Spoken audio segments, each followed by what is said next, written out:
Ahí está, esa es la última reunión a la que se van a enfrentar antes de este domingo, el inicio de la COP26. A ver, estimado Andrés, empecemos abordando primero qué significa G20 y cuál es su importancia en el mundo. Bueno, el G20 son los 20 países más desarrollados del mundo, ¿no? Son las economías más importantes de Latinoamérica participan Brasil, México y Argentina. Y como lamentablemente no van a estar los presidentes de Brasil ni de México, el único que va a asistir en representación de toda nuestra región es Alberto Fernández, ¿no? Y esto es lamentable porque se pierde un poco de influencia, ¿no? Justamente en un momento en el que Latinoamérica se ha convertido en más insignificante porque tiene menos peso en el comercio mundial, porque no tiene la fuerza diplomática que en algún momento tuvo, en el número de embajadas que maneja en el mundo y varios indicadores que muestran que América Latina se está convirtiendo en cada vez más insignificante. Por esa razón llama mucho la atención que tanto Jair Bolsonaro como Andrés López Obrador decidan no asistir y renunciar en cierta manera al liderazgo que deberían asumir en un momento que realmente se necesita mucho. Generar la presencia de nuestra región, mover los hilos de la diplomacia de manera de decir que estamos presentes, pero no es así y esto se va a ver tanto en el G20 como también en el COP26. Así es. Ahora, justamente hablando de aquello, ¿qué significa que Vladimir Putin y Xi Jinping, que Xi Jinping es lidera el país que más gases de efecto invernadero emite a la atmósfera, no participen? Principalmente es algo así como que pareciera que no interesa el tema del medio ambiente. Muy bonito parece que hablan en la ONU y demás. Hacen algunos anuncios importantes, como el caso de China, que va a dejar de financiar la industria de carbón, pero no está en el momento más importante. Su ausencia habla más fuerte. Efectivamente, y es las razones creo que tienen que ver con que no van a asumir compromisos importantes, ¿no? Si realmente China estuviese decidido a tomar fuertes decisiones de compromiso, estaría ahí con su máxima autoridad, como siempre es, ¿no? Esto se maneja de esa manera. Está mandando enviados subalternos que naturalmente no se van a comprometer a nada, ¿no? O a no mucho. Y eso es lamentable porque China es actualmente el país más contaminante, el más contaminador del mundo y obviamente es el que más necesita hacer esfuerzos y implementar políticas para reducir sus efectos, sus emisiones de gases, ¿no? Y por el lado de Rusia también llama la atención que no quieran participar al más alto nivel, cuando también están pidiendo el levantamiento de las sanciones económicas que tienen en contra a cambio de políticas verdes, ¿no? Eso es la política de Rusia y ahí se ve también el manejo de la geopolítica en la COP26, pero obviamente esto queda un tanto desvirtuado o con menos fuerza porque no va a estar el presidente, ¿no? Vladimir Putin. Así es. Ahora, hay algo que me llama mucho la atención, y es que durante la gestión de Donald Trump, el hombre, una de las primeras acciones que hizo fue salirse del Acuerdo de París. Fue uno de los únicos países junto a Nicaragua que no estaban en el acuerdo. Y se mostró, le redujo el presupuesto a todos los temas climáticos en Estados Unidos, casi como un negacionista del tema. ¿Y qué hizo China subsecuentemente? Trató de tomar ese liderazgo que estaba dejando Estados Unidos, porque siempre Estados Unidos ha tratado de ser el líder en todo, y había dejado esta parte del clima, y China había encontrado un nicho importante en el cual comenzar a hacer anuncios, comenzar a financiar con más ahínco, digamos, el Acuerdo de París y demás, a generar mayores plantas de energía solar y demás, tratando de buscar ese liderazgo.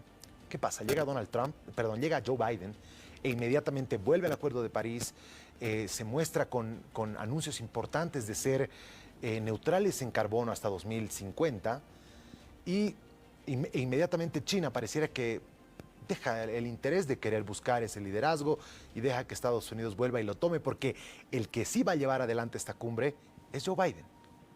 Sin duda, es el presidente más importante que va a estar ahí, aunque el anfitrión obviamente es el Reino Unido, pero efectivamente Joe Biden vuelve con mucha fuerza a los temas medioambientales y para eso tiene a su delegado que es Kerry, el ex secretario de Estado, quien ha estado en contacto directo y de hecho ha hecho una visita a China para generar ciertos avances respecto a lo que va a ser la COP26. Según han dicho, no se ha podido avanzar nada en esas visitas, pero es cierto que hay un cambio claro, tanto de Estados Unidos, de Trump a Biden, como de China en ese mismo periodo. Pero lo de China no tiene tanto que ver con lo que hace o no hace Estados Unidos, sino con sus problemas internos de energía, de abastecimiento, de generación de electricidad, que han generado serios problemas para la industria china y para los mismos habitantes que han tenido que sufrir apagones de varias horas, incluso de semanas en algunas ciudades, que obviamente han generado mucha molestia. Y eso se da porque los precios de la energía, principalmente del carbón, han subido, han aumentado, y como los precios están fijos, están fijados por ley en China, las compañías eléctricas que producen la energía simplemente pierden si es que siguen abasteciendo con la misma cantidad de kilowatts a las ciudades, ¿no? Entonces lo que han hecho es cortar o reducir la generación de energía para no perder dinero, y eso obviamente genera muchos efectos contraproducentes para la economía china, porque son fábricas enteras que se están apagando, que no están funcionando. Incluso la producción de iPhone se ha visto retrasada, y eso, sumado al problema en la cadena de suministros que existe en el mundo, va a generar un aumento de precios y serios problemas para la producción y todo lo que tiene que ver con la economía. Entonces son problemas que vienen de otro lado muy, muy serios para China, que le están haciendo cambiar su política medioambiental, que en cierto momento se mostró favorable. China firmó el Acuerdo de París, llegó a un acuerdo Xi Jinping con Obama en su momento, y eso hizo avanzar el acuerdo y hacerlo que sea un éxito, lo cual parece que no se va a lograr ahora que ya se están cumpliendo las metas o los tiempos, ¿no?, de verificación respecto a lo avanzado en el tema del Acuerdo Climático de París. Bien, ahora quiero hablar de los países, porque bueno, hemos hablado de los grandes líderes, los grandes contaminadores, etcétera, y quienes finalmente deciden todo. Pero quiero hablar de los países como nosotros, ¿no? Como Bolivia, que mucho se ha hecho aquí. Por ejemplo, aquí se han realizado cumbres por parte de llevar una propuesta que venga y nazca desde los pueblos indígenas, que según un reportaje de la Deutsche Welle, los pueblos indígenas vendrían a ser los verdaderos guardianes de los bosques en el mundo y quienes viven en una simbiosis con la madre tierra que hace que sea ese tipo de relación la que deberíamos llegar a tener con el medio ambiente en beneficio de todos nosotros. Entonces, ¿qué papel juega Bolivia, Ecuador, Chile y otros países de Latinoamérica y otros países en vías de desarrollo? Bueno, se dice que en realidad no juegan ningún papel, que no tienen ninguna relevancia, pero bueno, lo que ahora se va a hacer es ir a protestar por el incumplimiento de las metas establecidas, primero en Copenhague el 2009, cuando se estableció que los países desarrollados iban a aportar 100.000 millones de dólares al año para los países en desarrollo, ¿no? Y eso no se ha cumplido. Entonces eso va a ser un motivo de queja.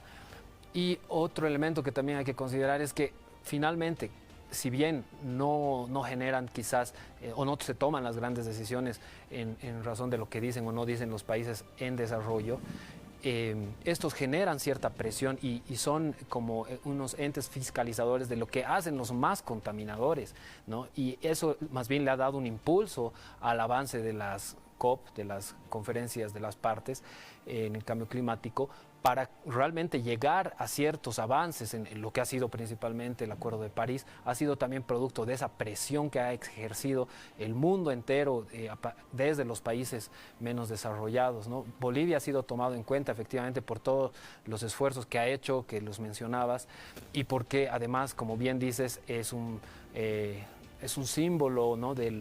O un representante muy claro de los movimientos indígenas, y en ese sentido tiene mucho que decir y es escuchado en el momento en el que se discuten estos temas en las discusiones, en las mesas de trabajo, donde hay muchos países.